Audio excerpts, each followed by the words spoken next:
Salut tout le monde et bienvenue en ce tout premier après-séance de l'année 2017 qui sera consacré au film La La Land de Damien Chazelle. Au casting, nous avons Ryan Gosling et Emma Stone.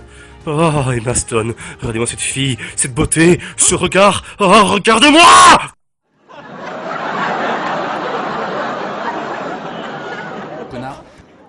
Déjà, par où commencer avec Damien Chazelle? Si ce n'est pour dire qu'il n'a que 2 films à son actif, et que le premier n'est ni plus ni moins que Whiplash, un des plus grands films de ces 10 dernières années.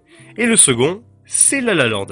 Bordel de merde, le bonhomme arrive du haut de ses 32 ans et nous pond 2 films juste incroyables. Et je suis très intrigué de voir ce que Chazelle va nous offrir par la suite.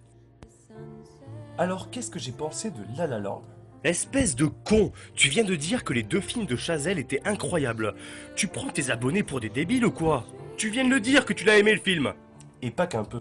Damien Chazelle a un rapport très personnel avec la musique. Car oui, dans Whiplash... Oui, je vais faire une comparaison avec Whiplash, elle en est fou, allons-y, putain.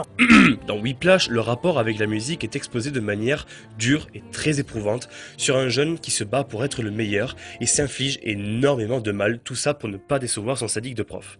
Alors que dans La La Land, c'est le contraire. Pas de niveau scénar car en gros le propos est le même, se battre pour accomplir son rêve, etc. etc.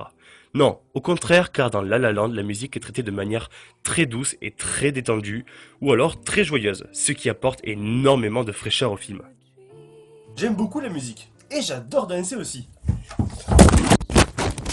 Je ne suis pas fan de comédie musicale du tout. Je trouve que niveau incohérence, ce sont les films qui placent la barre le plus haut. Il peut y avoir quelques exceptions comme Dr. Horrible, Chantons sous la pluie ou même Mary Poppins. Mary Poppins, c'est cool, gardez le rythme.